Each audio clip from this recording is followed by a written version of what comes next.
नमस्कार साथियों, स्वागत है आप सभी का हमारे यूट्यूब चैनल में एक और नई कहानी के साथ। आज की कहानी का मुख्य शीर्षक है चतुरपत्नी। तो चलिए कहानी शुरू करते हैं।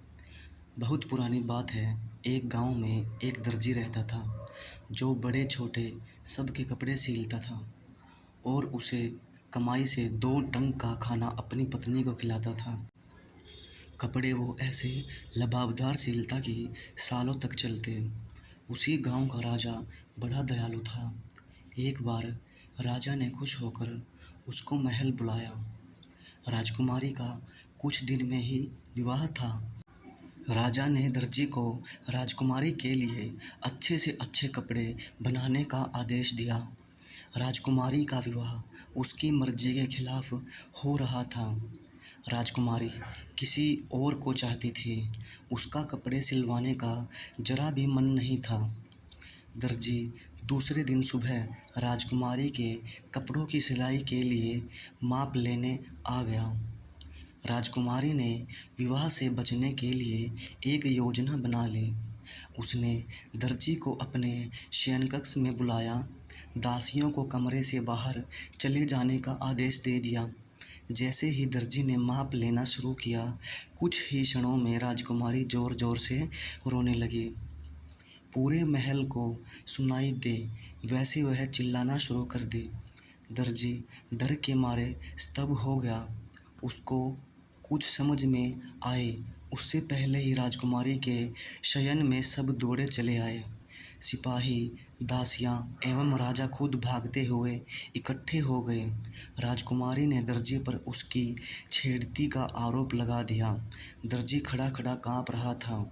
उसने रोते रोते राजा को बताया कि उसने ऐसा कुछ भी नहीं किया है, लेकिन राजा ने एक न सुनी। दर्जी को कैद कर लिया और मौत की सज़ा सुना दी। राजा ने ऐलान कर दिया कि जब तक राजकुमारी पूर्णतः स्वस्थ नहीं हो जाती, उसका विवाह नहीं होगा। इस बात का पता दर्जी की पत्नी को चला। वो भागते हुए राजमहल पहुंची। उसने अपने पति के अच्छे चरित्र के कई पुरावे दिए, लेकिन राजा को अपनी बेटी के अपमान के सामने और कुछ भी दिखाई नहीं दे रहा था। दर्जी की पत्नी पर दया खाकर राजा ने उसको दर्जी के जाने के बाद का आजीवन भरण पोषण भी दे दिया। दर्जी की पत्नी ने राजा का वह प्रस्ताव ठुकरा दिया और एक वचन मांग लिया।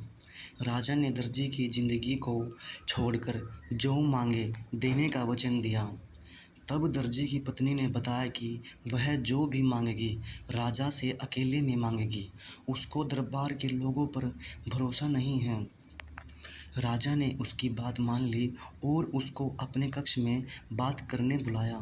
तभी कुछ क्षणों में राजा के कक्ष से जोर जोर से रोने की आवाज़ें आने लगी। सब इकट्ठे हो गए। राजा क्रोध से तिलमिला उठा। तभी दर्जी की पत्नी ने सबको बताया कि राजा ने उसके साथ दुर्व्यवहार किया है। बुजुर्ग, राज दरबारी सब राजा को गुनाह की नज़रों से देखने लगे। अब राजा को पूरी बात समझ में आई। उसने तुरंत दर्जी को रिहा करने का आदेश दे दिया। उसने दर्जी और उसकी पत्नी से अनजाने में हुए अपराध की माफ़ी। दर्जी की पत्नी ने भी राजा पर लगाए गए गलत गुनाहों की माफ़ी मांगी। दोनों सम्मान के साथ घर पहुँचे और अपनी ज़िंदगी साथ में हंसी खुशी बिता दी। धन्यवाद। कहानी अच्छी लगे तो चैनल को लाइक सब्सक्राइब ज़रूर कीजिएगा और दोस्तों के साथ शेयर ज़रूर कीजिएगा। तब तक के लिए नमस्कार।